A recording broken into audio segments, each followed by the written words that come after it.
Crime diary கேட்டுட்டு இருக்கீங்க with me Karthik. இந்த கதையில் வரும் சம்பவங்கள் அனைத்தும் கற்பனையே. வாழும் அல்லது இறந்தவர்கள் யாரையாவது குறிப்பிட்டால் அது தற்செயலானதே. அரியல்பட்டிங்கிற சின்ன கிராமத்துல ஊருக்கு வெளியில இருக்கிற ஒரு பெரிய பாழடைஞ்ச அரண்மனைய மொரட்டு ராசாவுடைய அரண்மனைன்னு சொல்லி ஊர் மக்கள் அங்க பேய் இருக்கிறதா ஒரு நம்பிக்கையோட இருக்காங்க. காலங்காலமா சொல்லப்பட்டு வர்ற கதைகளை நம்பி உள்ளூர்காரங்க யாரும் மொரட்டு ராசாவுடைய அரண்மனை பக்கம் போறதே கிடையாது. வெளியூர்ல இருந்து வர்ற முத்துராஜ் இது எதுவும் தெரியாததுனால மழைக்கு அங்க தன்னுடைய காதலி நிர்மலாவோட ஒதுங்குறாரு. உள்ள போகாதரா, இருமா, யாரு இருக்கா என்னன்னு பாத்துட்டு வருவேல்ல. அந்த பங்களாவை பத்தி எந்த விவரமும் தெரியாத முத்துராஜ் உள்ள யாரோ ஆளுங்க இருக்காங்களோங்கிற நம்பிக்கையில உள்ள போறாரு. உள்ள போனவர் திரும்ப வரவே இல்லை. உள்ள போன முத்துராஜ் ரொம்ப நேரமா திரும்ப வரலங்கிறத பார்த்து அவரை தேடி உள்ள போற நிர்மலா திரும்ப வரும்போது யார்கிட்டையும் பேசுற நிலைமையில இல்ல. சித்தப்பிரம பிடிச்ச மாதிரி ஒரே இடத்த வெறிக்க பார்த்துட்டு இருந்த நிர்மலாவை ஊர்க்காரங்க பார்த்து அவங்க வீட்டுல கொண்டு போய் விடுறாங்க. முத்துராஜ் வீட்டுக்கு வரலங்கிறதுனால அவரை தேடி வர்ற அவருடைய மாமா காளிய அரியல்பட்டிக்காரங்க அந்த பங்களாக்குள்ள போவேனான்னு எச்சரிக்கிறாங்க. யோ, அந்த அம்மா தான் சொல்லிட்டு இருக்குல்ல, கிளம்பியா. பேய், பூதம் இந்த மாதிரியான விஷயங்கள்ல நம்பிக்கை இல்லாத காளி தன்னுடைய நண்பரான போலீஸ் இன்ஸ்பெக்டர் சேகருக்கு போனை போட்டு அவரை அங்க வர சொல்லி ஊர்க்காரங்க வேற எதையும் மனசுல வச்சுட்டு அவரை பயமுறுத்துறதா சேகர் கிட்ட சொல்றாரு. பேய் இருக்குன்னு ஊர்க்காரங்க திரும்ப சொல்லியும் கேட்காம உள்ள போற காளி தன்னுடைய நண்பன் சேகராலேயே கொலை செய்யப்படுறான். காளியோட பிணத்தை ஒரு கையில இழுத்துட்டே வர்ற சேகர் வெளியில வரும்போது அவனுடைய கைகள்ல நரம்புகளை அறுத்துக்கிட்டு இறந்து போயிடுறான். ஆனா அவனுடைய உள்ளங்கையில மூடி வச்சிருந்த ஒரு பழைய கால தங்க நாணயம் அந்த ஊர்ல இருக்கிறவங்களை மட்டும் இல்ல, தமிழ்நாடு முழுக்க இருக்கிற புதையல் தேடுற கும்பல அரியல்பட்டியை நோக்கி இழுக்க ஆரம்பிக்குது. முத்துராஜுடைய மரணம், அதுக்கப்புறம் காளி, சேகர்னு வரிசையா விழுந்துட்டு இருக்கிற மரணங்கள் தமிழக மீடியாக்கள்ல தலைப்பு செய்தியா இடம் பிடிக்குது. அரியல்பட்டியில் அடுத்தடுத்து நடக்கும் மரணங்கள் மக்களிடையே ஆவி மீதான பயத்தை அதிகப்படுத்தியுள்ளது. உள்ள இருக்கிற புதையல அடைஞ்சிடணும்னு உள்ள தேடி போன ரங்கனுடைய நிலைதான் இந்த கதையோட இப்ப ஆரம்பமாகுது. வெளியில இருந்த சின்ன சத்தம் கூட அந்த வீட்டுக்குள்ள இல்ல. வேகமா சாத்தின கதவு மெதுவா அந்த கருப்பு உருவத்தை சலனப்படுத்தி இருக்கும்னு நினைக்கிறேன். நின்னு அந்த கதவை பார்த்து இழுத்து ஒரு பெருமூச்சு விடுற கருப்பு உருவம் தன்னுடைய பாக்கெட்ல இருந்த மொபைல் போனை எடுத்து மணிய பாக்குது. நேரம் 1:39. அந்த மொபைல் போனோட வெளிச்சத்துல அந்த முகத்தை பார்க்கும்போதுதான் தெரியுது அந்த கருப்பு உருவம் அரியல்பட்டியை சேர்ந்த ரங்கன். ஊருக்குள்ள பிளாஸ்டிக் பொருட்களை தன்னுடைய ஸ்கூட்டர்ல ஏத்தி பக்கத்துல இருக்கிற கிராமங்களுக்கெல்லாம் கொண்டு போய் வித்துட்டு வர ரங்கனுக்கு எப்படியாவது பணக்காரன் ஆயிரணும்னு ரொம்ப நாளா ஆசை. டார்ச் லைட்டுடைய பேட்டரிய தேடி எடுத்து உள்ள போட்டு நிரப்பி டார்ச் ஆன் பண்றான் ரங்கன். அவ்வளவு பெரிய இருட்டு போர்வைக்குள்ள மெலிசா ஒரு மின்னல் கீற்று மாதிரி அந்த டார்ச் லைட்டோட வெளிச்சம் மினுக்குன்னு எரிய ஆரம்பிக்குது. இந்த கடைக்கார பையன் பழைய பேட்டரி கொடுத்துட்டானோ? புதையல் எங்க இருக்கும் அப்படிங்கிற கேள்வியோட நாலா பக்கமும் தன்னுடைய டார்ச் லைட் வெளிச்சத்தை பாய்ச்சறான். அப்படி மாறி 4 திசையிலையும் டார்ச் லைட் வெளிச்சத்தை அடிக்கும் போது ரங்கனுடைய டார்ச் லைட் வெளிச்சத்துல ஒரு மினுமினுப்பான பொருள் பட்டதா தோணுச்சு. அந்த டார்ச் லைட் வெளிச்சம் மினுமினுப்புக்கு காரணமான பொருள் என்னங்கிறது மேல விழுந்தது. தலை சிதறி இறந்து போயிருந்த முத்துராஜுடைய மண்டை ஊட்டு மேல ஏகப்பட்ட பூச்சிகள் உட்கார்ந்திருந்தது. அந்த பூச்சிகளுடைய இறக்கைகள் மேல இருந்த மினுமினுப்பு தான் ரங்கனுடைய டார்ச் லைட் வெளிச்சம் படும்போது மினுமினு இருந்திருக்கு. அது என்னங்கிறது ரங்கனுக்கு பிடிபட்ட அதே நொடி அவன் கையில இருந்த டார்ச் லைட் ஆஃப் ஆச்சு. மொரட்டு ராஜாவை பத்தி ஊருக்குள்ள ஒவ்வொருத்தரும் சொன்ன விஷயங்கள் கண்ணுக்கு முன்னாடி வந்துட்டு போக ஆரம்பிச்சது.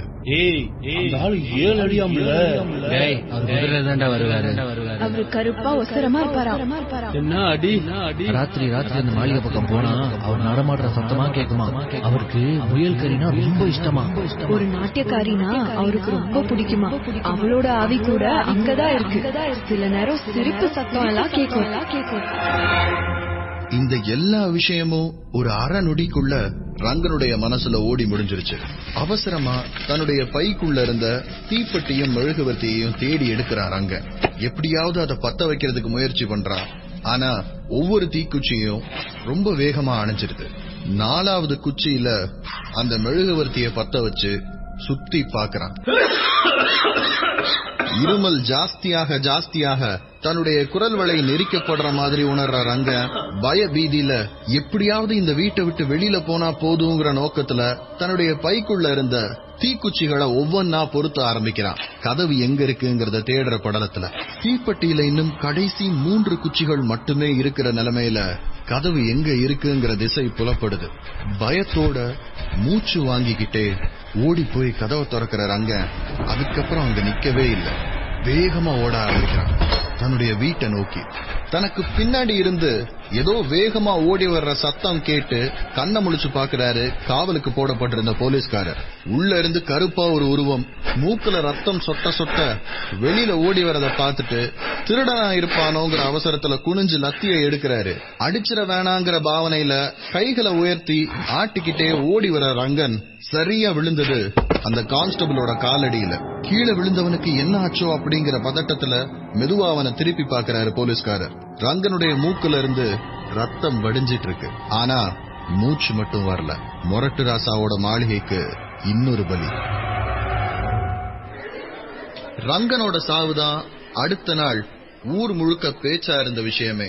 இதுக்கு முன்னாடி அந்த அரண்மனைக்குள்ள போய் இறந்து போனவங்க எல்லாரும் வெளியூரை சேர்ந்தவங்க. முதல் தடவையா அரியல்பட்டியிலிருந்தே ஒரு உயிர் போயிருக்கு. ஒவ்வொருத்தரும் ஒரு விதமான விஷயங்களை பேசிட்டு இருந்தாலும் மங்கம்மா பாட்டிக்கு மட்டும் ஒரே ஒரு கவலை தான். அடியே கீதா, உனக்கு கொடுத்து வச்சது அவ்வளவுதான்டி. போயும் உன் புருஷனுக்கு இப்படியா புத்தி போனோம்? பணத்தாசை பேயாசைன்னு சும்மாவா சொன்னாங்க? பாட்டி, இந்த நேரத்துல எதை பேசிட்டு இருக்க? போங்க. நான் சொல்றது உங்களுக்கு அப்படிதான்டா தெரியும். ஐயா குருசாமி, ஊருக்குள்ள எல்லாமே தப்பா நடக்குது. அம்மன் கோயில்ல ஒரு தடவை குறி கேட்டுருவோம் சாமி. சரியாத்தா, ரங்கம் காரியம் முடியட்டும். ஆத்தா கருமாரி, அது வரைக்கும் வேற எந்த அசம்பாவிதமும் நடக்காம நீதாமா பாத்துக்கணும். ஐயா, இந்த முரட்டுராஜா பங்களா எது? 35 வயது மதிக்கத்தக்க ஒரு நகரத்து இளைஞன். கையில இருக்க பேக பாக்கும்போது 3 நாளைக்கு தேவையான துணிகளை கையில வச்சிருப்பானோன்னு தோணுது. ஊருக்கு மட்டும் இல்ல, இந்த பக்கத்துக்கே புதுசுங்கிறது அவனுடைய பாஷையில இருந்து புரியுது. சென்னையில இருந்து அரியல்பட்டிக்கு வந்திருக்கிற ஜெகன் தன்னுடைய பயணத்துக்கான காரணத்தை விளக்க முயற்சி செய்யறாரு. கிராமங்களும் அதன் மூட நம்பிக்கைகளும் தலைப்புல தன்னுடைய PhD பண்ணிட்டு இருக்கிற ஜெகன் கிராமத்து தேவதைகள், அதுக்கு பின்னாடி இருக்கிற கதைகள், அத மக்கள் எப்படி பாக்குறாங்க அப்படிங்கறத பத்தி ஒவ்வொரு கிராமத்துக்கும் போய் தன்னுடைய ஆராய்ச்சிக்கான கதைகளை பதிவு பண்ணிட்டு இருக்கிற ஒரு ஆள். மொரட்டு ராசாவை பத்தி டிவில பார்த்த உடனே அதன் மேல ஏற்பட்ட ஆர்வத்துல அரியல்பட்டிக்கு கிளம்பி வந்திருக்கிறாரு. எல்லா இடத்துலயும் கிராமத்து தேவதைகள் மேல இருக்கிற நம்பிக்கை ரொம்ப வலுவா இருந்தாலும் எங்கேயுமே இந்த மாதிரி பலி வாங்குற ஒரு தேவதைய அவர் பார்க்கவே இல்லை. மொரட்டு ராசாதான் இந்த கொலைகளை பண்றாருங்கிறதுல எந்த நம்பிக்கையும் இல்ல. இங்க மக்களுடைய மூளைக்கு புரியாத வேற ஏதோ ஒரு விஷயம் இருக்கு. அததான் ஆவின்னு இவங்களே நம்புறாங்கன்ற நம்பிக்கை தான் ஜெகனை அரியல்பட்டி வரைக்கும் கூட்டிட்டு வந்திருந்தது. அந்த நம்பிக்கையை தான் மக்கள் கிட்ட எடுத்து சொல்ல அவர் முயற்சி செஞ்சிட்டு இருந்த நேரம், யோ பேச்ச விடுங்கயா, எல்லாரும் மாரியம்மன் கோயில் முன்னாடி வாங்க, குறிய கேட்டுருவோம்.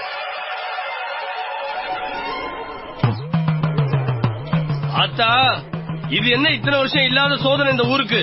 உன் பிள்ளைங்களை நிதானமா காப்பாத்தணும். அசலூரு உள்ளூர்னு மக்களை அடிச்சு சாப்பிடுற அந்த ஆவிய என்னத்தா பண்றது? நீதான் ஒரு நல்ல வழியை காட்டணும் அத்தா.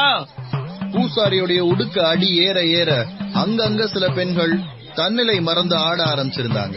மஞ்சள் புடவை கட்டி இருந்த சில பெண்கள் ஆட ஆரம்பிக்கிறத பாக்குற அதே நேரத்துல மெதுவா ஒரு மஞ்சள் நிற உருவம் அந்த கூட்டத்துல இருந்து நழுவி வெளியே போறது ஜெகன் கவனிக்கிறான்.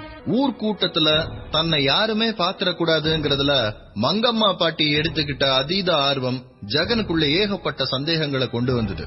ஏற்கனவே ஆவி பூதம் அப்படின்னு எதுவுமே கிடையாது நம்புற ஜெகன் ரகசியமா மர்மமான முறையில சில விஷயங்கள் நடக்கிறத பாக்கும்போது அந்த சந்தேகங்கள் உறுதிப்படுறத அவனால தவிர்க்கவே முடியல. மங்கம்மா பாட்டியிலிருந்து ஒரு 10 அடி தூரம் இடைவெளி விட்டு மெதுவா பாட்டி தன்னை பாத்திராதபடி அந்த பாட்டியை பின்தொடர ஆரம்பிக்கிறான் ஜெகன். மெதுவா வானம் இருட்ட ஆரம்பிச்சிருந்த ஒரு நேரம் அது. சூரியன் மெல்ல மறைய மறைய 10 அடி இடைவெளி விட்டு பாட்டிய பின்தொடர்றதுங்கிறது கொஞ்சம் கஷ்டமான காரியமா இருந்தது ஜெகனுக்கு. ஒரு வளைவுல ஏமாற்றம் காத்துக்கிட்டு இருந்தது. யார பின்தொடர்ந்து இவ்வளவு தூரம் வந்தானோ அந்த மங்கம்மா பாட்டிய இவனுக்கு முன்னால எங்கேயுமே காணோம். தன்னுடைய கண்ணுக்கு முன்னால தெரியறது ஒரு பழைய கால பங்களாங்கிறது மட்டும் ஜெகனுக்கு புரிய ஆரம்பிக்குது.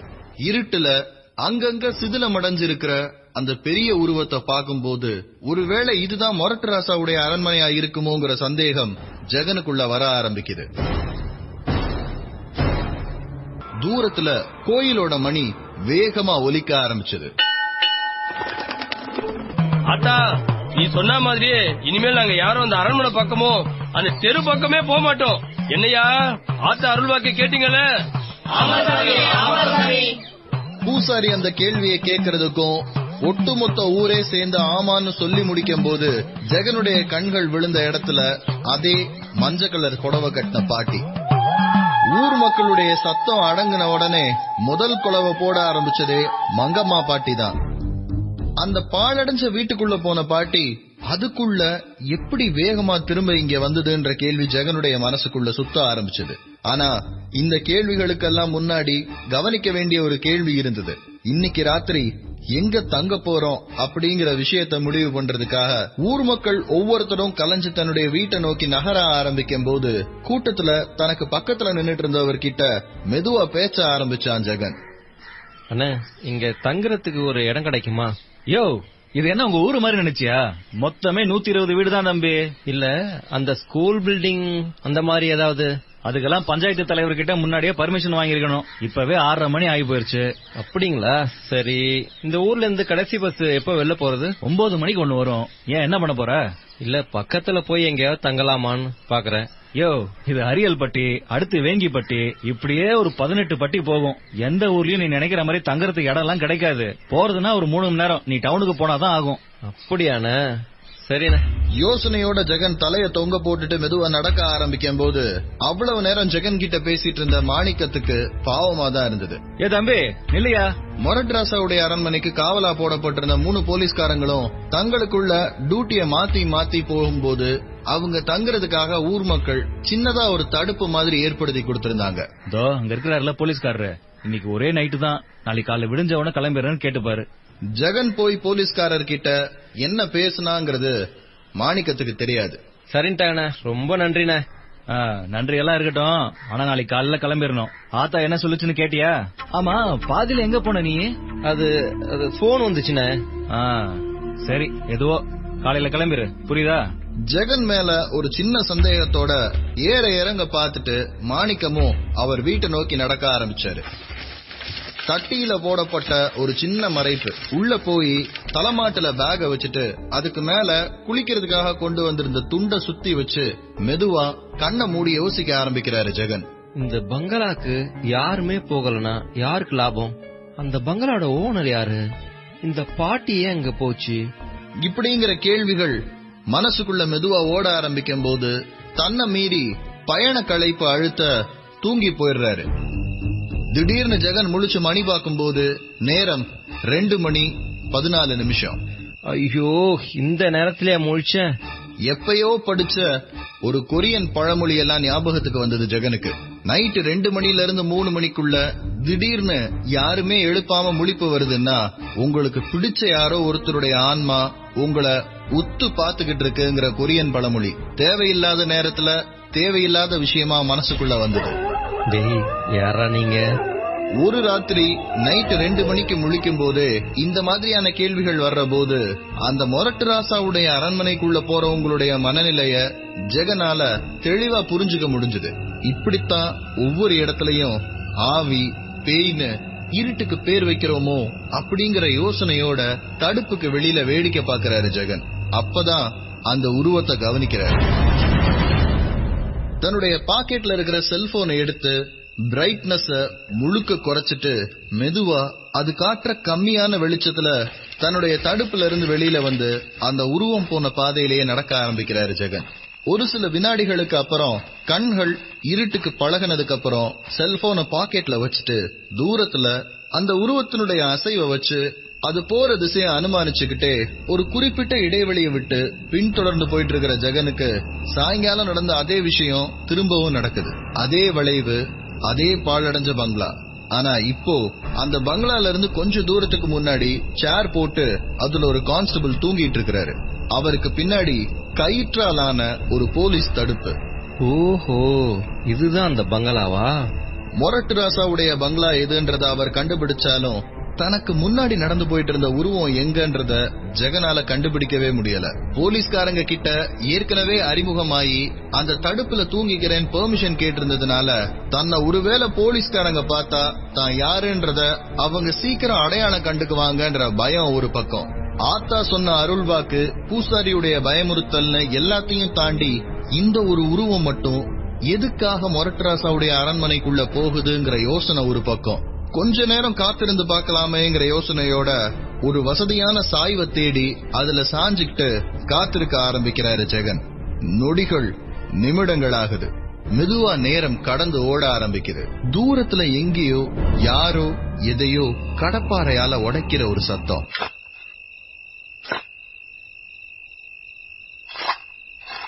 ஒரு சீரான இடைவெளியில சத்தம் கம்மியா இருக்கணுங்கிற ஒரு முயற்சியில மெதுவா யாரோ எதையோ தோன்றாங்க அப்படிங்கறது மட்டும் ஜெகனுக்கு புலப்பட ஆரம்பிக்குது. தொடர்ச்சியான சத்தம் கேட்டா யாராவது சந்தேகப்பட்டுருவாங்கறதுனால அதிக கால இடைவெளிகள் கொடுத்து ஒவ்வொரு தடவையும் கடப்பாறை உபயோகப்படுத்தப்படுது. யாரா இருக்கும்? ஒருவேளை டிவியில சொன்ன மாதிரி உண்மையிலேயே இங்க ஒரு புதையல் இருந்து அந்த புதையல வேற யாரும் எடுக்க கூடாதுங்கிறதுக்காக யாராவது பிளான் பண்ணி பண்றாங்களா? இதுக்கு அந்த பூசாரியும் உடந்தையா? இந்த மாதிரி ஏகப்பட்ட கேள்விகள் ஜெகனுடைய மனசுக்குள்ள. என்ன ஆனாலும் சரி, உள்ள போய் பாத்திரலான்னு மெதுவா சாய்வில இருந்து ஜெகன் வெளியில வர ஆரம்பிக்கும் போது எதிர்த்தாப்புல அதே உருவம், கையில ஒரு கடப்பாரை, இன்னொரு கையில சின்னதா ஒரு மண்வெட்டியோட சுத்தி முத்தியும் பாத்துக்கிட்டு வேகமா வருது. பூசாரி, எந்த பூசாரி இந்த சதி திட்டத்துல உடந்தையா இருப்பாருன்னு ஜெகன் சந்தேகப்பட்டாரோ அதே பூசாரி கையில கடப்பார, இன்னொரு கையில மண்வெட்டி. மண்ணை அள்ளி போட்டதுக்கு அடையாளமா ஒரு கையில இன்னும் மண் ஒட்டிக்கிட்டு இருக்கு. தான் நினைச்ச மாதிரியே ஆவின்னு எதுவுமே இல்ல. இந்த பூசாரியும் அந்த பாட்டியும் என்னமோ தப்பு பண்றாங்கங்கிற உறுதியான நம்பிக்கையோட மெதுவா மொரட்டராசாவுடைய பங்களாவை நோக்கி அடி எடுத்து வச்சு நடக்க ஆரம்பிக்கிறாரு ஜெகன். ஒரு எட்டா வச்சு பக்கத்துல போகும்போது அங்க படுத்துக்கிட்டு இருந்த போலீஸ்காரருடைய செல்போன் அலறி அடிக்க ஆரம்பிக்குது. போன் சத்தத்தை கேட்டு முழிக்கிற போலீஸ்காரர் சுத்தியும் ஒரு தடவை பாக்குறாரு. அவர் கண்ணுல பற்றக்கூடாதுங்கிறதுக்காக அவசரமா ஒளியிற ஜெகன் அடுத்து என்ன பண்றதுங்கிறத யோசிக்கும் போது போலீஸ்காரர் ஜெகன் இருந்த பக்கமா போனை பேசிக்கிட்டே வர ஆரம்பிக்கிறாரு. மெதுவா அங்கிருந்து நழுவுற ஜெகன் திரும்ப அந்த தடுப்புக்கு வந்து அன்னைக்கு ராத்திரி பொழுத மீதம் இருக்கிற இரவ தூங்கி கழிச்சிடலாங்கிற முடிவுல தூங்க ஆரம்பிக்கிறாரு. அடுத்த நாள் காலையில அரியல்பட்டியில அமைதியாதான் விடிஞ்சுது. குறி முடிச்சதுக்கு அப்புறம் ஊர்ல இனிமே எந்த கெட்ட காரியமும் நடக்காதுங்கிற நம்பிக்கையில அன்னைக்கு பொழப்ப பாக்குறதுக்கு அரியல்பட்டி ஊரே அவங்க வழியில போயிட்டு இருந்தது. ஆனா ஜெகனுக்கு மட்டும் அங்க இருந்து அமைதியா கிளம்ப முடியல. அண்ணே, டவுனுக்கு போற அடுத்த பஸ் எப்போ? பஸ் வர்றதுக்கு இன்னும் 1 மணி நேரம் இருக்கு. மெதுவா சுத்தமுத்தும் பாக்குறாரு ஜெகன். பகல் நேரம் தாங்கிறதுனால மொரட்டராசா வீட்டுக்கு காவல் போடப்பட்டிருந்த கான்ஸ்டபிள் கூட அவருடைய சேர்ல இல்ல. ஆனா சுத்தி நின்னுட்டு இருக்கிற ஆளுங்கள்ல யாராவது ஒருத்தர் தன்னை பார்த்துட்டாலும் அந்த வீட்டுக்குள்ள போற தன்னுடைய பிளான் பாதியில நின்றுங்கிறது ஜெகனுக்கு நல்லாவே தெரியும். இந்த நேரத்துல அந்த ரிஸ்க் எடுக்கணுமா அப்படிங்கிற சந்தேகத்தோட மொரட்டராசாவுடைய பங்களாவை நோக்கி மெதுவா அடி எடுத்து வச்சு நடக்க ஆரம்பிக்கிறார் ஜெகன். அண்ணே, என்ன அந்த பக்கம் போற? பஸ் வர நேரம் ஆகும்னு சொன்னாங்க. அதுக்கு அப்படியே நடந்தேன். இந்த காத்து வாங்கறதுக்கு காட்டு பங்களாக்குள்ள போற வேலைலாம் வேணாம், இங்க வா. எது நடக்க கூடாதுன்னு ஜெகன் பயந்தாரோ அதே மாதிரி நடந்தது. டீ கடை வச்சிருக்கிற மாணிக்கம் ஜெகன் மொரட்டு ராசாவுடைய அரண்மனை பக்கம் போறத பாத்துட்டு அவரை தன்னுடைய கடையில கூப்பிட்டு வச்சு பஸ் வர்ற வரைக்கும் பேசிட்டு இருக்கிறதுன்னு முடிவு பண்ணிட்டாரு. ஆனா ஜெகனுடைய மூளையில ஓடிட்டு இருந்த விஷயங்கள் வேற மாதிரி இருந்தது. அண்ணே உள்ளலாம் போலண்ணே, நீ போற போக்க பார்த்தா அப்படிதானே தெரிஞ்சது. இல்லண்ணே. சரி எங்க ஊரு கிளம்பிட்டியா? ஆமாண்ணே, இந்த பையன் அண்ணே ஒரு சந்தேகம், திரும்ப இந்த பக்கம் வரவே கூடாது நீ, புரியுதா? அண்ணே அது இல்லண்ணே, இங்க இருந்து பக்கத்து ஸ்டாப் எவ்வளவு தூரம்? அது கிடக்கும் கழுத 1.5 கிலோமீட்டர். ஆமா உனக்கு எதுக்கு? இல்ல சும்மா நிக்கிற நேரத்துல அப்படியே காலார போய் அங்க காத்திருக்கலாமேன்னு. ஒரு வெங்காயமும் வேணாம், உன்னை பஸ்ல ஏத்தி விட்டு நீ டிக்கெட் வாங்குற வரைக்கும் உன் கூட தான் இருப்பேன். அண்ணே என்ன நம்ப மாட்டீங்களா? லே நேத்து இந்த நேரம் தானே உன்னை முதல் தடவை பார்த்தேன், ஏதோ பல வருஷம் பழக்க மாதிரி பேசுற. இப்படி ஜெகனும் டீ கடை வச்சிருக்கிற மாணிக்கமும் பேசிட்டு இருந்த போது பஸ் வந்தது. கண்டக்டர் என்ன தம்பிய டவுன்ல விட்டுருங்க. சரியா அண்ணே வரேனே. வராதடா, அதத்தானே சொல்றேன். பஸ் மெதுவா அரியல் பட்டியை விட்டு வெளியே போக ஆரம்பிக்குது. ஆனா ஜெகனோட மனசு அந்த ஊரை விட்டு வரவே இல்லை. படிக்கட்டுல நின்னு எப்படி அரியல் பட்டிக்குள்ள திரும்ப போறதுங்கறத யோசிச்சுட்டே இருக்கிற ஜெகனுக்கு அடுத்த ஸ்டாப்ல அந்த ஐடியா ஒர்க் அவுட் ஆக ஆரம்பிச்சது. வா வா படி நிக்காத, உள்ள வா. அடுத்த ஊரான செம்பட்டியில இருந்து சந்தைக்கு கிளம்புறதுக்காக ஒரு கூட்டம் ஏகப்பட்ட மூட்டை முடிச்சுக்களோட ஏறிச்சு. செம்பட்டிக்காரங்க எல்லாரும் உள்ள ஏறதுக்காக படியில நின்னுட்டே வந்துட்டு இருந்த ஜெகன் படியில இருந்து கீழே இறங்குறாரு. செம்பட்டிக்காரங்க முழுக்க உள்ள ஏறி அவங்க மூட்டை முடிச்செல்லாம் வச்சதுக்கு அப்புறம் பஸ்ஸே நிரம்பி வெளிய ஆரம்பிச்சது. ஊர்க்காரங்க எல்லாரும் சீட்ல உட்கார்ந்திருந்தாலும் நடக்கிற பாதை முழுக்க கூடைகளால அடுக்கப்பட்டிருந்தது. அதனால செம்பட்டியுடைய இளவட்ட பசங்க எல்லாம் படிக்கட்டு கிட்ட நின்னுட்டு இருந்தாங்க. மக்கள் ஏறதும் இறங்குறதுமா இருந்த கலவரத்துல கண்டக்டர் கீழே இறங்கின ஜெகன் திரும்ப பஸ்ஸுக்குள்ள ஏறினாரான்னு கவனிக்கவே இல்ல. பஸ்ஸும் செம்பட்டியை விட்டு கிளம்ப ஆரம்பிச்சது.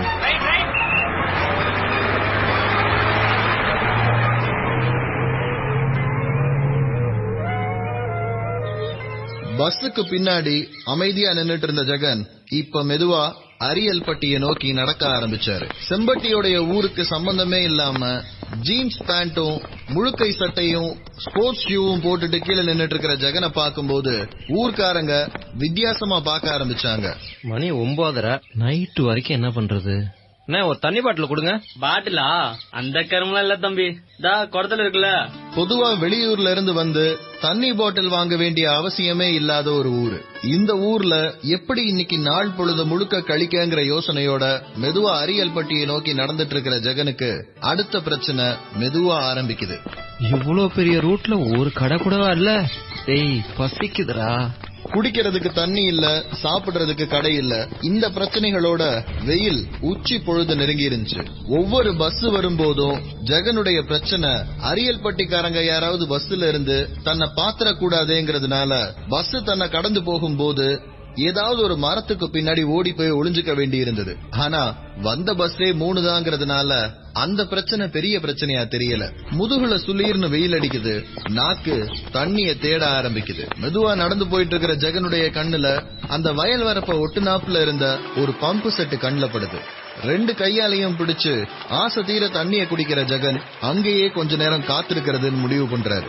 அதே நேரத்துல அவருக்கு முக்கியமான இன்னொரு விஷயமும் தோண ஆரம்பிக்குது. தனியா போயா மாட்டிக்கிறது? பக்கத்துல யாரும் இல்லைன்னாலும் சத்தமா சொன்ன அந்த விஷயம்தான் ஜெகனுடைய மனசுக்குள்ள ஓடிட்டு இருந்தது. ஒருவேளை மங்கம்மா பாட்டியும் பூசாரியும் சேர்ந்து அந்த புதையலை எடுக்கிறதுக்கு ஏதாவது முயற்சி பண்ணிட்டு இருந்தாங்கன்னா கண்டிப்பா அவங்க 2 பேரு மட்டும் அதுல சம்பந்தப்பட்டிருக்க மாட்டாங்கன்னு ஜெகனுக்கு ஒரு நம்பிக்கை இருந்தது. ஒருவேளை இதுல ஒரு கூட்டமே சம்பந்தப்பட்டிருந்தா தனியா தான் அந்த பங்களாக்குள்ள போறது தன்னுடைய உயிருக்கே ஆபத்தானதாயிரும்னு ஜெகனுடைய உள்ளுணர்வு சொல்ல ஆரம்பிச்சது. சேகர், காளி, முத்துராஜ், ரங்கன் இவங்க எல்லாருமே அந்த மாதிரி தனியா போனதுனாலதான் மாட்டிக்கிட்டாங்களோ அப்படிங்கிற சந்தேகமும் ஜெகனுடைய மனசுக்குள்ள அழுத்தமா பதிஞ்சுது. இருக்கவே இருக்கான் நம்ம அடிமை. மச்சான் எங்க இருக்க? நான் எங்கடா இருப்பேன், ஒரு அரசாங்க அதிகாரி. டேய் நீ எங்க வேணாலும் இரு, ஆனா அர்ஜென்ட்டா கிளம்பி அரியல் பட்டிக்கு வா. எது அந்த ஆவி பங்களா இருக்கே அந்த ஊரா? ஆமாண்டா, இங்க வந்தனா ப்ரமோஷனுக்கு ஒரு வழி இருக்கு உனக்கு. எனக்கு அந்த ஆவி பங்களாக்கு என்னடா சம்பந்தம்? ஆவி பங்களாக்கு சம்பந்தம் இல்லடா, அதுக்கு உள்ளே இருக்குல்ல புதையல், அதுக்கு சம்பந்தம் இருக்கு. புரியலையே. மெதுவா தன்னுடைய மனசுல இருந்த திட்டத்தை சொல்ல ஆரம்பிக்கிறாரு ஜெகன். ஜெகன் தன்னுடைய திட்டத்தை சொல்லி முடிக்கும் போது அவருடைய நண்பரான அறிவழகன் தன்னுடைய மோட்டார் பைக்கை ஸ்டார்ட் பண்ணியிருந்தாரு அரியல் பட்டியை நோக்கி. அறிவழகனும் அவருடைய நண்பர் ஜெகனும் அரியல்பட்டிக்கு வந்து சேரும் போது பொழுது இருட்ட ஆரம்பிச்சிருந்தது. வழக்கமா சூரியாஸ்தமனம் ஆகும் போதே மெதுவா ஒரு மந்த நிலைக்கு வர்ற அரியல்பட்டி இன்னைக்கு வழக்கத்தை விட பரபரப்பா இருந்தது. என்னடா ரொம்ப பரபரப்பா இருக்காங்க? அவனுங்க எப்படி வேணாலும் இருக்கட்டும், இதுதான் நமக்கு கரெக்டான டைம். கரெக்டான டைமா? எதுக்கு? எல்லாத்தையும் சொல்றேன், முதல்ல இந்த பக்கம் வா. டேய், ஏன்டா வண்டில இருந்து சாவி எடுத்த? ஸ்டார்ட் பண்ணாதடா, பாத்துருவாங்க. டேய், அவங்க பார்த்தா என்ன? நம்மள ஊரை விட்டு துரத்திடுவாங்கல்ல. டேய், என்ன எதுக்குடா இங்க கூட்டு வந்த? சொல்றேன், அந்த வண்டி அந்த மரத்துக்கு பின்னாடி விடு. டேய், நான் ஒரு அரசாங்க அதிகாரி, தப்பான காரியத்துக்கு துணை போகவே மாட்டேன். இங்க பாருடா. டேய், இங்க பாருடா. அறிவழகனுடைய எதிர்ப்பெல்லாம் தாண்டி அறிவழகனோட வண்டிய யாரும் பார்க்காத மாதிரி ஒரு மரத்து பின்னாடி நிறுத்திட்டு அறிவழகனுடைய கைய பிடிச்சு தரன்னு இழுத்துட்டு மொரட்ராசாவுடைய பங்களாவை நோக்கி வேகமா நடக்க ஆரம்பிச்சாரு ஜெகன். நீ சொன்னது சரிதான் போலயே. நான் நிறைய சொன்னடா, நீ எதை சொல்ற? கொஞ்சம் பரபரப்பா இருக்காங்க. ஓ, நான் வந்த உடனே சொன்னேன் அதா. ஏன் இங்க எந்த போலீஸ்காரரை காணோம்? இங்க போலீஸ்லாம் போட்டாங்களா? ஆமாண்டா, அதான் ஒரு இல்லையா, வா போலாம். டேய், போலீஸ்லாம் போட்டிருக்காங்க, அந்த இடத்துக்குள்ள நாம ஏன்டா போறோம்? அது பாஸ்ட் டென்ஸ், இப்ப போலீஸ் இல்ல. கர்ச்சிப் இருக்கா? இருக்கு. உனக்கு எதுக்கு? பேச்சோட பேச்சா மொரட்ராசாவுடைய அரண்மனை வாசல்ல நின்னுட்டு இருந்தாரு ஜெகனும் அவருடைய நண்பர் அறிவழகனும். கதவை திறந்துட்டு உள்ள போகலாமான்றத பத்தி அறிவழகனும் ஜெகனும் அவங்களுக்குள்ள விவாதிச்சிட்டு இருந்த அதே நேரத்துல தூரத்துல இருந்து ஒரு பெரிய சங்கு சத்தம் கேட்டுச்சு. சத்தம் வந்த திசையை திரும்பி பாக்குறாங்க ரெண்டு பேரும். மௌனமான ஒரு சவ ஊர்வலம் தூரத்துல போறது தெரிஞ்சது. என்னடா, பணத்தை பார்த்தா அதிர்ஷ்டம் சொல்லுவாங்க, உள்ள போறதுக்கு முன்னாடியே கூப்பிடுது. இல்லாட்டி உள்ள போனா என்ன நடக்கும்னு நமக்கு முன்னாடியே தெரியுதோ? சும்மா பயப்படாதா, நீ எல்லாம் ஒரு அரசாங்க அதிகாரி. அதுக்கு இதுக்கு என்னடா சம்பந்தம்? இரு அப்படின்னு சொல்ற ஜெகன் தான் இருந்த இடத்துல இருந்து சில அடிகள் முன்னேறி அந்த ஊர்வலத்தை தெளிவா பார்க்கக்கூடிய ஒரு இடத்துல நின்னு அது யாருடைய இறுதி ஊர்வலம்னு பாக்குறாரு. முன்னும் பின்னுமா போயிட்டு இருந்த மக்கள்ல நிறைய பேர் ஜெகனுக்கு தெரிஞ்ச முகங்களா இருந்தாங்க. ஆனாலும் அலங்கரிக்கப்பட்ட ரதத்துல இருந்த உடம்ப பார்த்த ஜெகனுக்கு ஒரு பெரிய அதிர்ச்சி காத்துக்கிட்டு இருந்தது. ஜெகனுடைய அதிர்ச்சிக்கு காரணம் இருந்தது. ஏன்னா அங்க இறந்து போயிருந்தது முந்தின நாள் சாயங்கால நேரம் மொரட்ராசாவுடைய பங்களாக்கு யாருமே போகக்கூடாதுன்னு அம்மன் சொன்னதா குறி சொல்லிட்டு அன்னைக்கு நைட்டு அந்த மொரட்ராசா பங்களால இருந்து வெளியில வந்தாரே அதே பூசாரி. டேய், டக்குன்னு உள்ளவா. என்னடா சமாடா? டேய், கை விடுறா முதல்ல. என்னடா நடக்குதுங்க? டேய், இந்த பங்களாக்குள்ள வர்றவங்க எல்லாரும் வெளியில வர்றதுக்குள்ள செத்துறாங்களா? இந்த பூசாரி இங்க வந்துட்டு திரும்ப வந்தான். இந்த பங்களால இருந்து உயிரோட வந்ததை நானே பார்த்தேன். அப்படி இருக்கும்போது திடீர்னு எப்படி சாவான்? அப்ப இந்த பங்களால இருக்கிற புதையலுக்காக யாரோ ஒருத்தர் பூசாரி போட்டு தள்ளிருக்காங்கன்னு தானே அர்த்தம். அதான் யாரும் பாக்கிறதுக்கு முன்னாடி உன்னை உள்ள கூட்டு வந்தேன். டேய், நீ சொல்றபடி பார்த்தா இங்க வரவங்க எல்லாம் ஒரு மனுஷன் தான் கொலை பண்றான்னு வையேன். அந்த தங்க புதையல இவ்வளவு நாள் எடுக்காமையா வச்சிருப்பான்? ஒருவேளை எங்க இருக்குதுன்னு அவனுக்கே தெரியலனா அப்போ அவனும் உள்ளதானே இருப்பான். அதான் சொல்றேன், ஊர்க்காரங்க எல்லாம் வெளில இருக்காங்க. ஒருவேளை இது செய்யறதெல்லாம் உள்ளூர்காரனா இருந்தா இந்நேரம் அவனும் வெளியில தான் இருப்பான். பங்களா ஃபுல்லா நமக்கு தான் ஃபுல்லா தேடுறோம். ஒன்னு புதையல கண்டுபிடிக்கிறோம், அல்லது இதெல்லாம் பண்றவனை கண்டுபிடிக்கிறோம். இதோ பாரு, புதையல கண்டுபிடிச்சாட கவர்மெண்ட்ல தான் கொடுக்கணும், சரியா? அடேங்க அப்பா, போடா, முத கர்ச்சிப்ப கட்டு. ஆமா, எது கர்ச்சிப் கட்டணும்?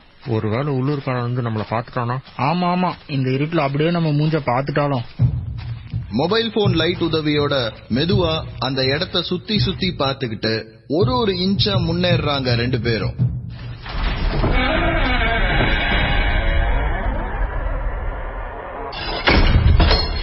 காத்துல இருக்கிற அந்த பழைய ரத்தத்தோட நெடி கர்ச்சீஃபை தாண்டி அவங்க மூக்கத்தோட நிறைய நேரம் எடுத்துக்கிட்டதுனால அந்த நெடி எங்க இருந்து வருதுன்றதுக்கான காரணத்தை ஆராய ரெண்டு பேரும் ட்ரை பண்ணல. ஒருவேளை அவங்க ஆராய்ஞ்சிருந்தாங்கன்னா அவங்க முதுகுக்கு பின்னாடி ஒரு 7 அடி தூரத்துல தலை சிதறி எறும்புகள் மொய்க்க கிடக்கிற முத்துராஜுடைய உடம்ப பாத்திருப்பாங்க. இன்னும் எவ்வளவு நேரம்டா? நீ எல்லாம் ஆர்கியாலஜி தானே? ஒரு பழைய அரண்மனை கிடைச்சிருக்கு, அனுபவிக்கிறத விட்டுட்டு கேள்வியா கேக்குற? அரண்மனை தானே, ராஜா போஸ்ட கிடைச்சிருக்கு, என்ஜாய் பண்ண.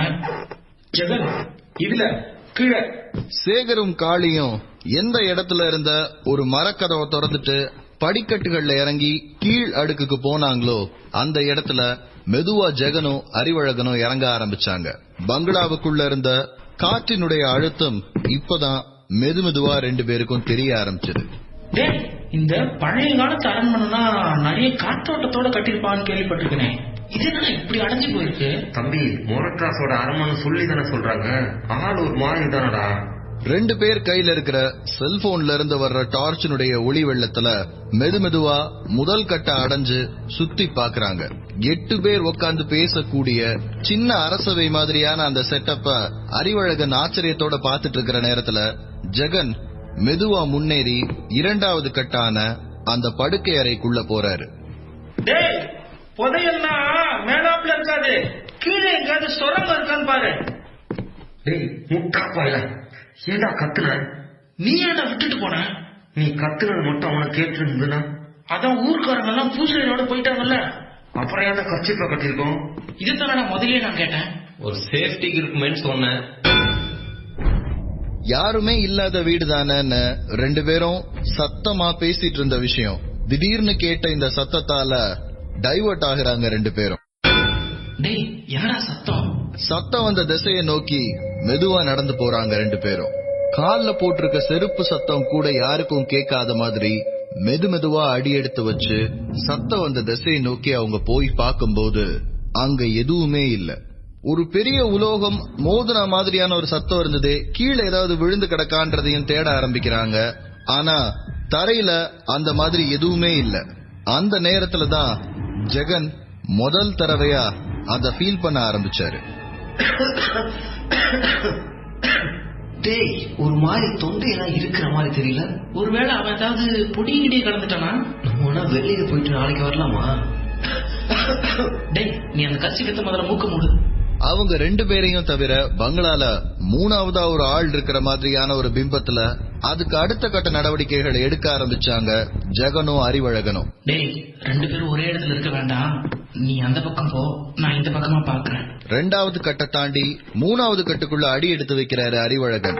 ஒரு பெரிய தண்ணீர் தொட்டி, அந்த தண்ணீர் தொட்டியோட முகப்புல அன்னப்பறவை மாதிரியான ஒரு சிலை இருக்கு. அந்த அன்னப்பறவையுடைய வால் பக்கமா ஒரு சின்ன குழாய் மாதிரியான கட்டிட அமைப்பு அந்த பில்டிங்கை விட்டு வெளியில போகுது. அன்னப்பறவையினுடைய வாயில இருந்து கொஞ்ச தூரத்துல நிறைய செடிகள் இருந்து அதெல்லாம் காஞ்சு போனதுக்கான அடையாளங்கள் இருக்கு. ஒரு காலத்துல இந்த குளியல் தொட்டிக்கு வெளியில ஓடிட்டு இருந்த ஆறுல இருந்தோ அல்லது ஏரியில இருந்தோ தண்ணி உள்ள வந்திருக்கணும். அந்த தண்ணி இந்த அன்னப்பறவையினுடைய வாய் வழியா அங்க இருந்த தோட்டத்துக்கு பாஞ்சிருக்கணும்ங்கிறத அறிவழகன் மனசுக்குள்ள ஓட்டிட்டு இருக்கிற அதே நேரத்துல முதல் கட்டுல இருந்து ஒரு பலகீனமான சத்தம் வந்தது. ஜெகன், ஜெகன், டேய். கூப்பிட்டதுக்கு எந்த பதிலும் வராம போகவே அறிவழகன் மெதுவா தன்னுடைய பாக்கெட்ல இருந்த அந்த சின்ன பட்டன் கத்திய கையில எடுத்துக்கிட்டு முன்னோக்கி முதல் கட்டை நோக்கி நகர ஆரம்பிக்கிறாரு. ஜெகன், அங்க இருக்கியா? 3வது கட்டுல இருந்து முதல் கட்டை நோக்கி வேகமா வர்ற அறிவழகனுக்கு அங்க ஜெகன் நின்னுட்டு இருந்த கோலம் அதிர்ச்சியாவும் ஆச்சரியமாவும் இருந்தது.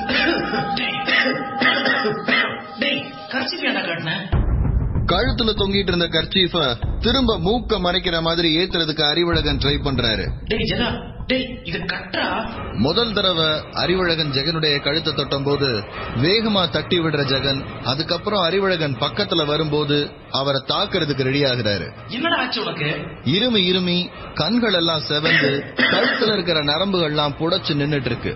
முதல்ல இந்த கர்ச்சீஃபை கட்டறா, சண்டையில அப்புறம் போடலாம். சொல்றது எதையுமே கேட்காம முரட்டுத்தனமா தன்னை தாக்குறது மட்டும் குறிக்கோளா இருக்கிற மாதிரி முன்னேறி வந்துட்டு இருக்கிற ஜெகனை பார்க்கும்போது அறிவழகனுக்கு ஒருவேளை இந்த மொரட்டு ராசாவுடைய ஆவி உண்மையா இருக்குமோங்கிற நினைப்பு மனசுல வந்துட்டு போச்சு.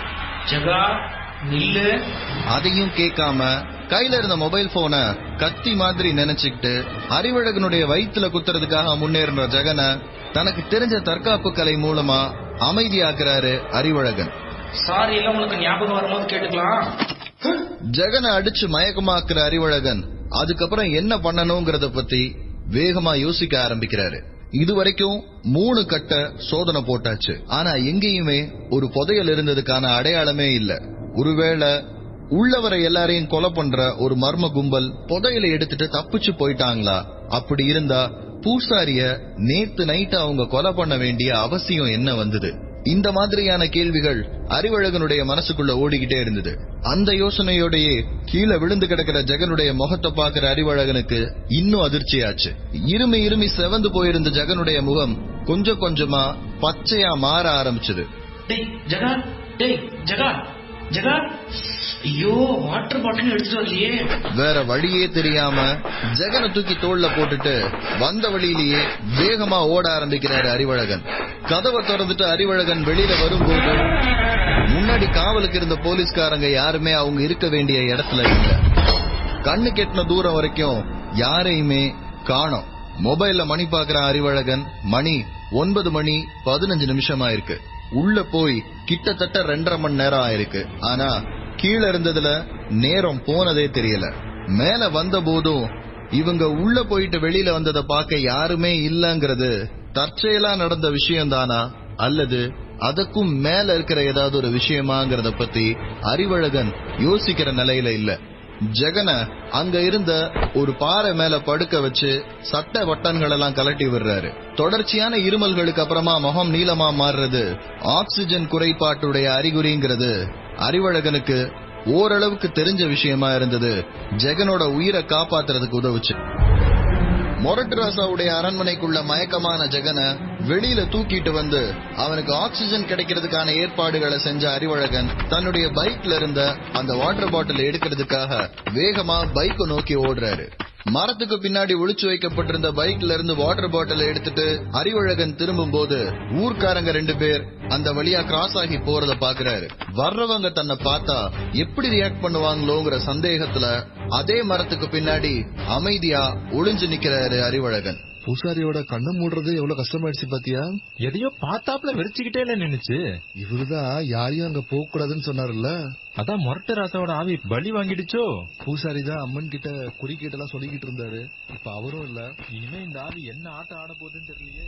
பூசாரியோட இறுதி காரியங்களை முடிச்சுட்டு திரும்ப வந்துட்டு இருக்கிற ஊர்க்காரங்க பேசுறத அறிவழகனும் கேக்குறாரு. முட்டா பயலுங்க. மொரட்ராசா மேல இருந்த பயம் பூசாரியோட இறப்புக்கு அப்புறம் இன்னும் அதிகமானதுனால யாரும் அந்த அரண்மனை பக்கம் திரும்பி கூட பார்க்கல. ஒருவேளை அவங்க திரும்பி பார்த்திருந்தா பாறை மேல கிடந்த ஜெகனை கவனிச்சிருப்பாங்க. போலீஸ்காரரும் அன்னைக்கு அவர் காவல் காக்க வேண்டிய போஸ்டுக்கு திரும்ப வரவே இல்ல. பூசாரிய மொரட்ராசாவுடைய ஆவிதான் அடிச்சிருச்சுங்கிறது ஊர் முழுக்க ஒரே பேச்சா இருந்தது. டேய் ஜெகா, எந்திரா. டேய் ஜெகா. இயற்கையான காத்து ஜெகனுடைய பச்சை கலர் உடம்ப கொஞ்சம் நார்மலா மாத்தி இருந்தது. எப்படி இருந்தாலும் ஜெகன் சுயநினைவுக்கு வர இன்னொரு 5 நிமிஷம் தேவைப்படுங்கிற நம்பிக்கையில அந்த மொரட்ராசாவுடைய பங்களாவை ஒரு தடவை சுத்தி பாக்குறான் அறிவழகன். ஏன் இந்த இடத்துல மட்டும் மண்ணு இவ்வளவு லூசா இருக்கு? பக்கத்துல கிடந்த ஒரு மரக்குச்சியை எடுத்துட்டு வந்து அந்த கிளறி இருந்த மாதிரி இருந்த இடத்த திரும்ப தோண்ட ஆரம்பிக்கிறான் அறிவழகன். எல்லாத்தையுமே அறிவுபூர்வமாவும் அறிவியல் பூர்வமாவும் பாக்குற அறிவழகனுக்கு இந்த ஆவி பேய் அது மேலெல்லாம் பெரிய அளவுல நம்பிக்கை கிடையாது. ஆனாலும் இந்த மொரட்ராசாவுடைய ஆவிங்கிற போர்வையை பயன்படுத்தி யாரோ பெரிய அளவுல திருட்டுத்தனத்தை பண்றாங்கிற சந்தேகத்துலதான் அந்த பங்களாவை சுத்தி அதுக்கான தடயம் இருக்குதான்னு தேட வந்திருந்தான் அறிவழகன். மண்ணு கிளறி மூடினாப்புல இருந்த இடத்த அறிவழகன் தோண்டிட்டு இருந்த அதே நேரத்துல மெதுவா பின்னாடி இருந்த ஒரு முனகல் சத்தம் கேட்க ஆரம்பிச்சது. அந்த முனகல் சத்தம் ஜெகனுடைய குரல் தான்றது தெரிஞ்ச உடனே தோண்டிட்டு இருந்த வேலையை நிறுத்திட்டு திரும்பி பாக்குறான். மெதுவா பாறை மேல ஜெகன் முழிச்சு உக்காந்துருக்கிறது தெரிய வருது. சரி, இந்த தோன்ற வேலையை நிறுத்திடலான்னு அறிவழகன் திரும்பும் போதுதான் உள்ள இருந்த அந்த பளபளப்பான பொருள் அறிவழகனுடைய கண்ணில் பட்டுச்சு. அதை எடுத்து தன்னுடைய பேண்ட் பாக்கெட்ல வச்சுக்கிட்டு ஜெகனை நோக்கி வேகமா போறான் அறிவழகன். டேய் அறிவு, என்னடா ஆச்சு? எல்லாத்தையும் இப்ப கேளு. நான் தான் சொன்னலடா, கர்ச்சிப் ஏன்டா முகத்துல இருந்து எடுத்த? டேய், யாரோ கழுத்தை நெரிச்ச மாதிரி இருந்ததுடா. அதுக்கப்புறம் ஒண்ணுமே தெரியல. ஜெகன் நார்மலா இருக்கிறாரா அப்படிங்கறத அவரை திட்டிக்கிட்டே அறிவழகன் செக் பண்ணிட்டு இருக்கும் போதுதான் ஜெகனுடைய பேண்ட் பாக்கெட்ல துருத்திக்கிட்டு இருந்த அந்த வட்ட வடிவ உருவம் அவர் கண்ணில் பட்டுச்சு. டேய், இது என்னதுடா? இது எங்க பிடிச்ச? இது எதுடா என்கிட்ட எப்படி வந்தது? 2 பேரும் 3 கட்டுக்கும் சேர்ந்துதான் போனாங்க, சேர்ந்துதான் வந்தாங்க. அப்படி இருக்கும்போது தன்னுடைய கண்ல படாத புதையல் ஜெகனுடைய கண்ல மட்டும் எப்படி பட்டுச்சு? ஒருவேளை ஆக்சிஜன் குறைபாடு மட்டும்தான் நடந்ததா அல்லது உள்ள ஜெகனுடைய கழுத்தை யாராவது உண்மையிலேயே நெரிக்க ட்ரை பண்ணாங்களா, அதனால ஆக்சிஜன் குறைஞ்சுதா? இந்த மாதிரி நியாயமான சந்தேகங்கள் அறிவழகனுடைய மனசுல ஓடிட்டு இருந்த அந்த நேரத்துலதான் பின்னாடி இருந்து அந்த குரல் கேட்டுச்சு. டேய், யாரா அது கரெக்ட் மேல? யாரா அந்த கிழவி? கேட்டுக்கிட்டே இருக்கேன், இப்படியே உட்கார்ந்துட்டு இருக்கீங்களே, அங்கேயே போனீங்க? அது ஒண்ணு இல்ல பாட்டி, வழி தவறி வந்தோம், இங்க உட்காந்துகிட்டு இருக்கோம். இங்க எல்லாம் உட்கார கூடாது, ஊர் கட்டுப்பாடு இருக்கு. கீழே இறங்குங்க முதல்ல. கீழே தான் வரோம் பாட்டி, கீழே வரோம். ஏலே, நீ முந்தானேத்து ஊருக்கு வந்த பையதானே? ஆமா பாட்டி. உன்னதான் ஊரை விட்டு போக சொல்லிட்டோம்ல, திரும்ப எதுக்கு இவனை கூட்டிட்டு வந்திருக்க? அவருக்கு கொஞ்சம் உடம்பு சரியில்லை, அதான் நான் கூட்டிட்டு போலான்னு வந்தேன். கூப்பிட்டா போயிட்டே இருக்கணும், இங்க என்ன வேலை? ஆமா, உன் கையில என்ன அது? அறிவழகனுடைய கையில இருந்த அந்த தங்க நாணயத்தை மங்கம்மா பாட்டி அப்பதான் பாக்குறாங்க. பார்த்த உடனே மங்கம்மா பாட்டிக்கு என்ன நடந்திருக்கும்ன்றது தெளிவா புரிஞ்சு போச்சு. டேய், கீழே வாங்கடா, முதல்ல கீழே வாங்க. டேய், இது வேற என்ன டென்ஷன் ஆகுது? டேய், எனக்கு என்னமோ அந்த பாட்டி மேலயும் லைட்டா டவுட் இருக்கு. ராசாவோட ஆவி உக்கிரமா இருக்குன்னு சொன்னதுக்கு அப்புறமும் இவன் உள்ள போயிருக்கான். ஏன் தம்பி, உன்னை பார்த்தா படிச்ச பயலாட்டம் இருக்குல்ல, இவன் பேச்ச கேட்டுக்கிட்டு எதுக்கு போற? இவன் தான் முட்டா பைய, சொல்ற பேச்ச கேட்காம திரும்ப திரும்ப போறான். நீயாவது நல்ல புத்தி சொல்லி கூட்டிட்டு போலாம்ல. படிச்ச பையன்றதுனாலதான் உள்ள என்ன இருக்குன்னு பாக்க போனேன். ஓஹோ, இதெல்லாம் உங்க படிப்புல சொல்லிருவாங்க. எல்லாமே படிப்புல இருக்கு பாட்டி. போலீஸால கவர்மெண்டால எல்லாம் கண்டுபிடிக்க முடியாத நீங்க கண்டுபிடிச்சிட்டீங்களோ? உள்ள இருக்கிறது ஆவியே இல்ல, யாரோ தெளிவா செட்டப் பண்ணிருக்காங்க. இல்லன்னா இயற்கையாவே அப்படி அமைஞ்சிருக்கலாம். பூசாரி சத்தத்துக்கு மட்டும்தான் எனக்கு இப்ப காரணம் தெரியணும், மத்த எல்லாத்துக்கும் என்கிட்ட பதில் இருக்கு.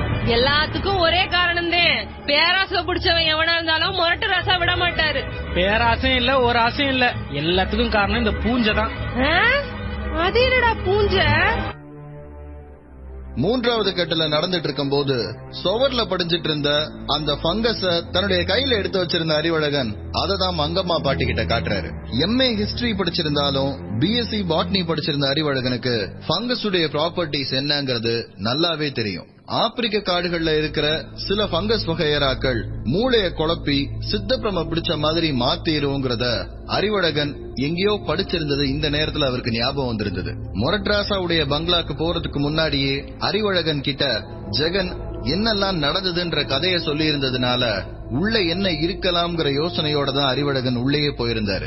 அதனாலதான் ஜெகனுடைய உடம்பு ஆக்சிஜன் குறைபாட்டால கலர் மாறும் போது கூட மத்தவங்கள மாதிரி ஆவி பேய் பூதோன்னு பயப்படாம ஜெகனை வெளியில கொண்டு வந்து அவரை ஒரு பரந்த சமவெளியில நிறைய புது காத்து கிடைக்கக்கூடிய இடத்துல வச்சது. மொரட்ராசாவுடைய அரண்மனை பல வருஷமா மூடி கிடக்கிற ஒரு அரண்மனை, அதுக்குள்ள இருக்கிற காத்து ஒரே இடத்துல அடைஞ்சு போன காத்து அப்படிங்கறத உள்ள போன உடனே அறிவழகன் உணர்ந்திருந்தாரு.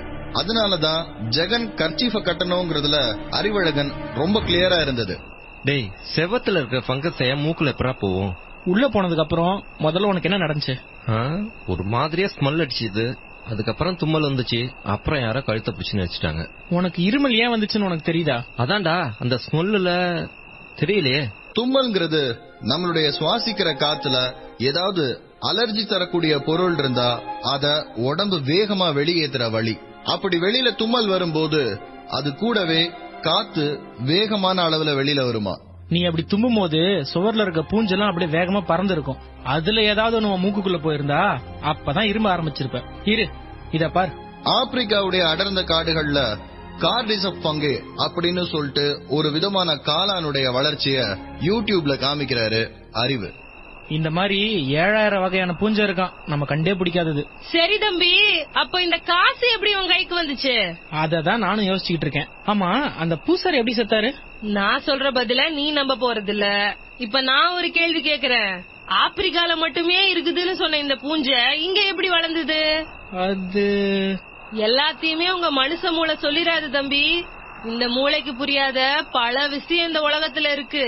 பூசாரி ஐயா இறந்தது மாரடைப்புன்னு சொல்றாங்க, ஆனா அதுல மொரட்டு ராசாவோட கை இல்லன்னு ஆயிருமா? என்னங்க, இந்த ஊர்ல யார் செத்தாலும் அவர்தான் கொலை பண்ணாரு சொல்லுவீங்க போல. அடுத்தவன் சொத்துக்கு ஆசைப்படுற எவனா இருந்தாலும் எங்க மொரட்டு ராசா கொலை தான் செய்வாரு. பூசாரி எங்க ஆசைப்பட்டாரு? யாரும் வரக்கூடாதுன்னு தானே சொன்னாரு. பூசாரி ஆசைப்படலையா?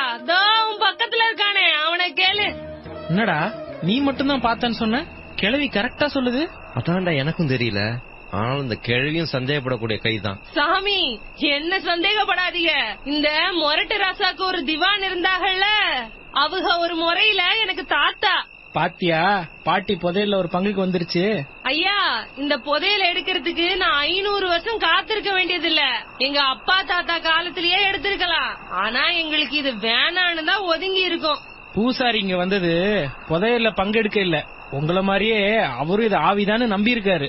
அதுக்காக இத வைக்க வந்திருக்காரு. மொரட்ராசாவுடைய பங்களாக்கு முன்னாடி கிளறி மூடப்பட்டிருந்த இடத்துல இருந்து அறிவு தோண்டிட்டு இருந்த போது அவர் கையில கிடைச்ச அந்த வெள்ளி தாயத்தை கையில எடுத்து காமிக்கிறார் அறிவழகன். பூசாரி இங்க தாயத்தை வச்சிருக்கலாம், ஆனா பூசாரி வீட்டுல இதை யாரு வச்சது?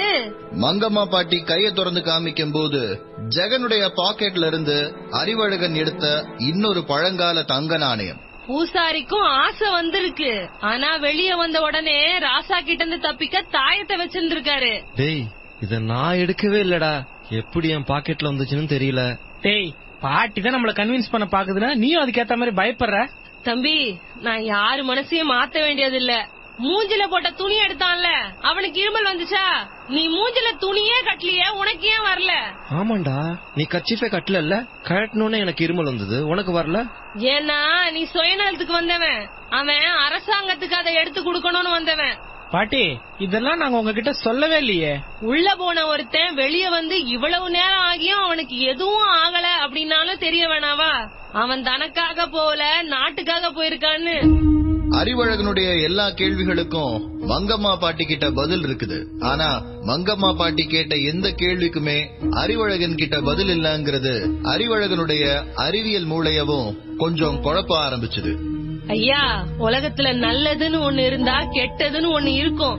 வெள்ளைன்னு இருந்தா கருப்புன்னு ஒண்ணு இருக்கும், இனிப்புன்னு இருந்தா கசப்பு இருக்கும். இந்த உலகத்துல நடக்கிற எல்லாத்துக்குமே உங்க அறிவியல் மூளையால இன்னும் காரணம் சொல்ல முடியல. சாமின்னு ஒண்ணு இருக்கும் போது அதுக்கு எதிரா ஒரு சக்தி இருக்குது. நம்புறவங்களுக்கு அது பேய், நம்பாதவங்க விடைய தேடிக்கிட்டே திரிவாங்க. இதுக்கு மேல இங்க இருந்து ஆபத்தை கூப்பிடாதீங்க, கிளம்புங்க. நல்ல விதமா ஊரு போய் சேருங்க. பாட்டி, இப்ப இத நான் என்ன பண்றது? ஜெகனுடைய கையில இருந்த தங்க காசை வாங்கி மொரட்டராசா வீட்டை நோக்கி எறிகிறாங்க மங்கம்மா பாட்டி. காசு கீழே விழுந்தா கேட்க வேண்டிய ஒரு சத்தம் கேட்கவே இல்ல. காத்துல இருந்து யாரோ அதை பிடிச்சுக்கிட்ட மாதிரி இருட்டுக்குள்ள காணாம போயிருந்தது. ஜெகனுக்கும் அறிவழகனுக்கும் இங்க நடக்கிற விஷயங்களை நம்புறதா வேணாமான்னு ஏகப்பட்ட குழப்பங்கள். ஆனா மங்கம்மா பாட்டி சொன்னதுல இருந்து ஒரு விஷயம் தெளிவா புரிஞ்சது. சில விஷயங்களுடைய அடியையும் முடியையும் கண்டுபிடிக்கிறதுங்கிறது முடியாத காரியமா சில நேரங்கள்ல இருக்குதுங்கிறது. தூரத்துல இருக்கிற மனுஷன் இன்னொரு மனுஷன் கிட்ட எந்த வயர் கனெக்ஷனும் இல்லாம பேச முடியுங்கிறத 1980கள்ல யாருமே நம்பல. இப்ப நம்ம கையில இருக்கிற செல்போன் அதுக்கான அடையாளம்.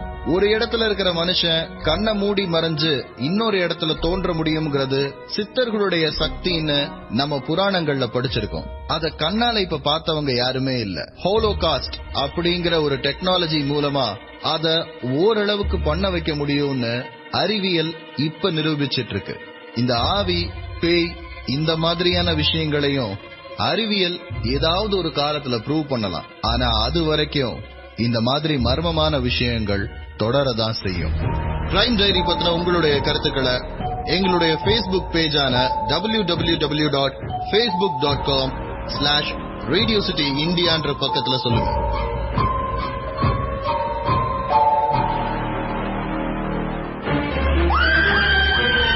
Crime Diary with Karthik. Radio City Tamil, எங்கேயும் எப்பொழுதும்.